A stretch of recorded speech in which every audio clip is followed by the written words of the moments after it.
Hi, Bob. My name is John Bard. This is Bruce Brodeen. We are the founders of a new website called rockandrolltribe.com, and we know that you are a very, very difficult man to get a hold of and to get your attention for even just a minute. So we're trying a video and hoping that this is what's going to connect to you. So we wanted to just tell you real quickly about Rock and Real quick. Yeah, and it's an online social network for veteran rock and rollers. And the reason why you're an inspiration to us to build this site is because when you think about all the people who are out there talking about music and the music industry, it is not surprising in the least to us that the smartest guy in the room is someone our age, and that of course would be you. There's so much wisdom, there's so much knowledge from veteran rock fans, from people who really love music and love the music industry and wanted to survive, but no one's tapping into it. And so you're really an inspiration for us. Here's really one of the core things you need to know about the Rock and Roll Tribe. People our age, people in their 30s, 40s, 50s, 60s, who love music, who've kept that passion going, still buy music. We don't steal it. And we want new music. We don't want to just keep getting repackaging and deluxe editions of the same old crap that we've been listening to for 40 years. Yeah, and that's the thing, the music industry, as you well know, is just on this sort of parade of packaging and repackaging nostalgia, and it's not really about the vibrancy and the soul of rock and roll that keeps it going and keeps it alive. And frankly, with all the backdrop of everything that's so miserable in the industry right now, there's not a lot of hope.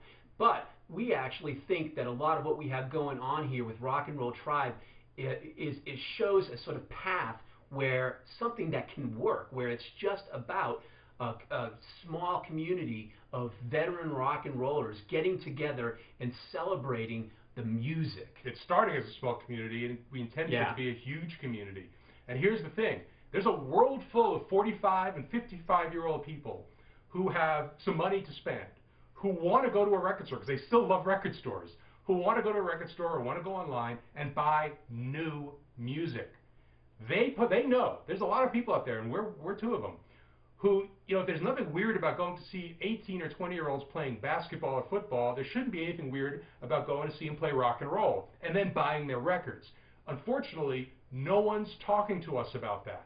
No one, there's just this huge blind spot of this potentially major market of people who still love music and want to buy music. And that's why we created Rock and Roll Tribe, and that's why I want to get your attention, because we think we're onto something really interesting here. Yeah, and it's really young. It's only a month old, and we just wanted to, if you could take a couple minutes to get in there and sort of check it out, because we're sort of coming out of beta phase and starting to get into the motion of telling people and broadcasting the message. And we would really, really appreciate it if you could just give us some quick feedback as to what we're doing right and what anything. And if you want us to see one thing that I think crystallizes everything, the most active thread on our message board, that's right. hundreds and hundreds and hundreds of replies so far, is called So What'd You Buy?, where we ask our members to give shopping reports when they come back from the record store.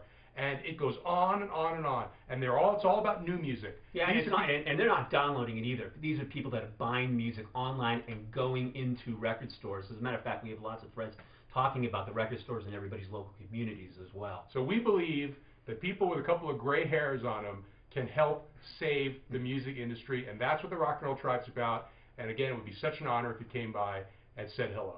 Yeah, and thank you for all that you do with being a contrarian voice and a voice of reason and sensibility in an industry that doesn't have an awful lot of. Hell yeah.